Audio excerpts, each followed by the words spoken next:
O Senhor esteja convosco. Ele está no meio de nós. Proclamação do Evangelho de Jesus Cristo, segundo João. Glória a vós, Senhor. Naquele tempo, Jesus disse aos seus discípulos: Eu sou a videira verdadeira, e meu Pai é o agricultor. Todo ramo que em mim não dá fruto, Ele o corta. E todo ramo que dá fruto, Ele o limpa, para que dê mais fruto ainda. Vós já estáis limpos, por causa da palavra que vos falei. Permanecei em mim, e eu permanecerei em vós.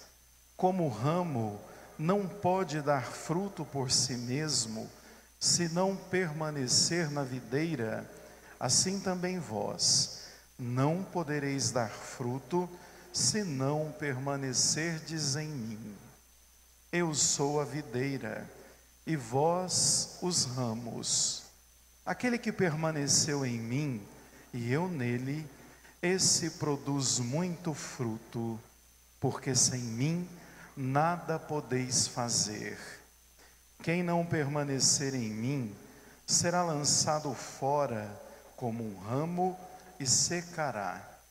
Tais ramos são recolhidos, lançados no fogo e queimados. Se permanecerdes em mim, e minhas palavras permanecerem em vós, pedi o que quiserdes, e vos será dado. Nisto, meu Pai é glorificado, que deis muito fruto, e vos torneis meus discípulos. Palavra da salvação. Glória a vós, Senhor. Senhor, sois meu louvor, em meio à grande assembleia. Senhor, sois meu louvor, em meio à grande assembleia. Amados irmãos e irmãs, estamos caminhando no tempo pascal, tempo solene da igreja, tempo por excelência, onde somos convidados a renovar a nossa experiência de fé naquele que morreu e ressuscitou. Vejam que já no quinto domingo fomos experimentando as aparições do ressuscitado, que se apresentou como caminho, que se apresentou como misericórdia, que já se apresentou como bom pastor. E hoje nós vamos, por meio da metáfora da videira, compreender que Jesus é o grande caule da vida, e nós somos o ramo que, bebendo dessa seiva, somos capazes de dar frutos. E longe de Jesus Cristo, como Ele mesmo diz no Evangelho, não podemos dar fruto e não somos nada. Vejam que então, antes de falarmos do Evangelho propriamente dito, é importante a gente conhecer essa expressão da videira para o povo de Deus. A videira, a uva, é na verdade o tipo de agricultura muito comum naquela região. Vejam que a videira aparece em vários episódios bíblicos, e aqui eu vou lembrar no momento que está no livro dos Números, em que Josué e mais um, a pedido de Moisés, vão até Canaã para conhecer melhor a terra. Canaã era a terra prometida, e na expressão deles, terra onde corria leite e mel.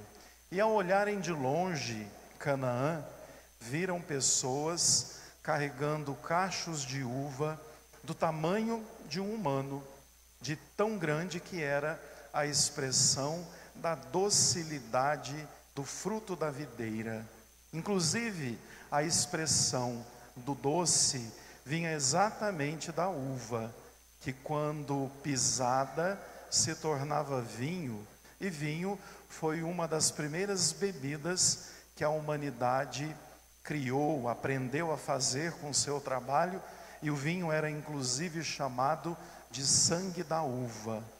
Vejam que depois a gente acaba ouvindo outras narrativas que vão falar do fruto da videira.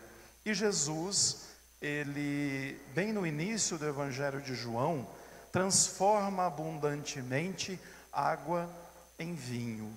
Então o vinho é um símbolo forte, é o símbolo da festa, é o símbolo da alegria, é o símbolo do amor. E também a videira e seu fruto, a uva, e por consequência o vinho, também são símbolos eucarísticos, já que Jesus na última ceia, ele diz claramente que o fruto da uva era o seu próprio sangue para matar a sede de Deus. Diante da grandeza da videira e da uva, conta-nos os historiadores do início do primeiro século, que no templo haviam vários pórticos, e no primeiro pórtico tinha a expressão de uma videira. Ele era inteiro formado de uma videira, com cachos de uvas gigantes, e todos esses cachos de uvas brilhavam como ouro, porque de fato eram banhados em ouro. Então uma pessoa que chegasse a Jerusalém e chegasse no templo, a primeira imagem que ela teria seria de uma videira, e de uma videira com grandes uvas. Jesus então apresenta-nos no Evangelho de hoje um versículo fundamental: eu sou a verdadeira videira. O templo, que era central, tinha nos seus pórticos uma videira que era simplesmente um símbolo.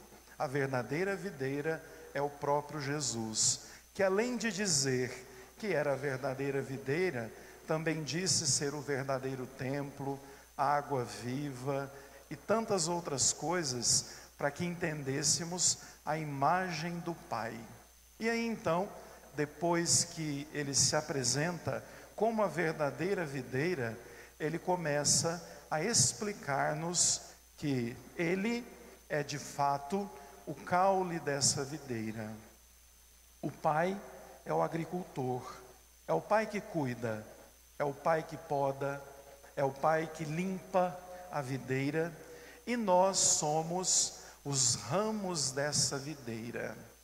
Vejam bem, o ramo por si só, ele não tem serventia nenhuma se não for dar fruto. O objetivo de uma parreira, de uma videira, é de fato que todos os ramos frutifiquem.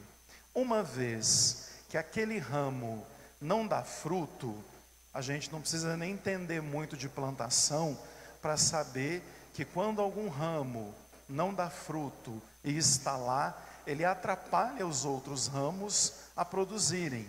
Então, o agricultor tem que cortar o ramo que só suga da seiva e não produz fruto, até para que os outros ramos produzam melhor.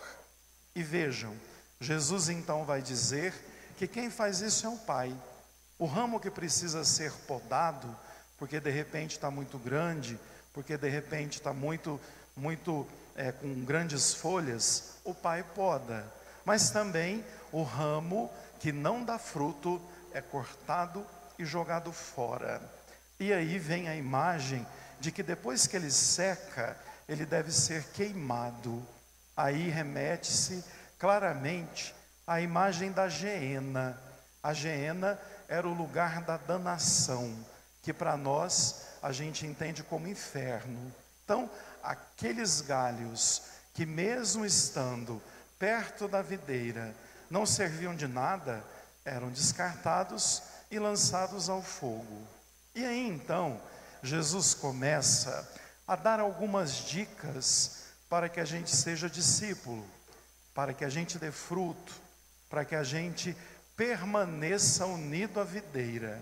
Então, por primeiro, ele vai dizer: eu sou a videira, e sem mim vocês não servem, não são, não irão produzir fruto, não vai dar certo. Ele é o caule que envia a seiva para todos os ramos. E aí ele continua dando algumas orientações para a gente produzir. Então a primeira: permaneça como alguém que cumpre a palavra de Deus. Para ficar purificado é preciso ouvir a palavra e viver.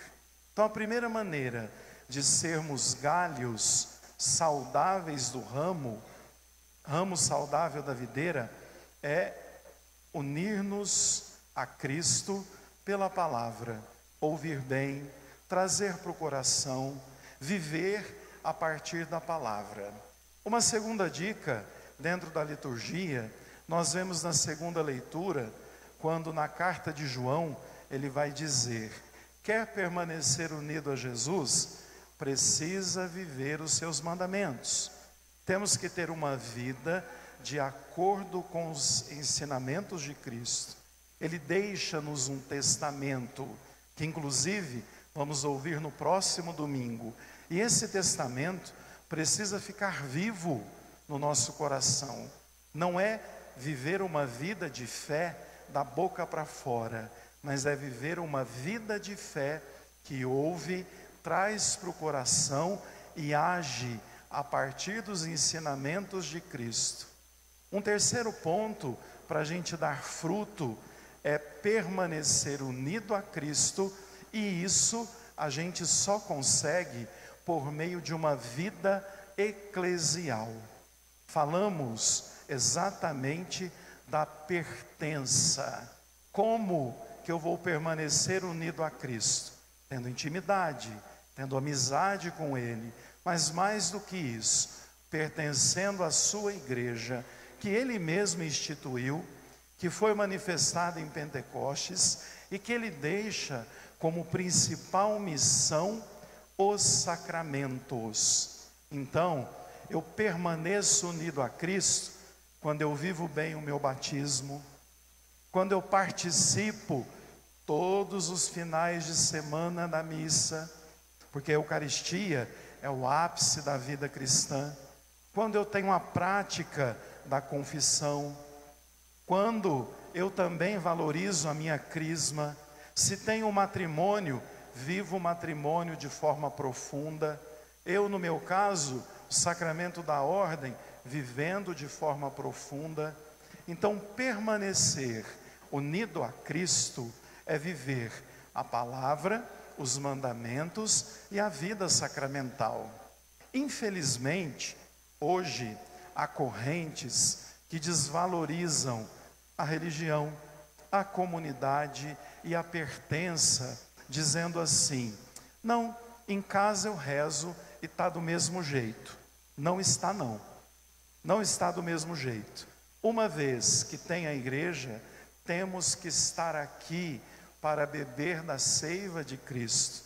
Ah, mas só crer em Deus está bom, não precisa nem de religião. Se não precisasse, o próprio Cristo não tinha deixado a sua igreja para ajudar as pessoas a chegarem perto dele. Ah, mas não importa, meu altarzinho está em casa, eu rezo ali, está de bom tamanho. Não está, não está de bom tamanho, porque à medida que a gente se afasta do tronco que é Jesus, a tendência é que a gente não dê fruto e que a gente, por escolha própria, como consequência das nossas ações, sejamos desligados da videira. Então veja, tudo o que Jesus quer nos ensinar é que sem Ele nós não somos ninguém, mas com Ele tudo faz diferença. Por isso, o grande pedido é: o Pai não quer jogar ninguém no fogo, Jesus não quer mandar ninguém para o inferno, mas à medida que as nossas escolhas acabam nos desligando de Deus, não há outra consequência. Por isso, permaneçam unidos a Cristo, ouçam atentamente a palavra, vivam os mandamentos, celebrem os sacramentos, que com certeza daremos frutos. E com certeza o Pai nos acolherá na eternidade, porque de fato fomos discípulos daquele que muito nos amou, a ponto de dar a vida por nós. Que Deus nos abençoe e que a gente jamais se desligue de Jesus Cristo. Louvado seja o nosso Senhor Jesus Cristo. Para sempre seja louvado.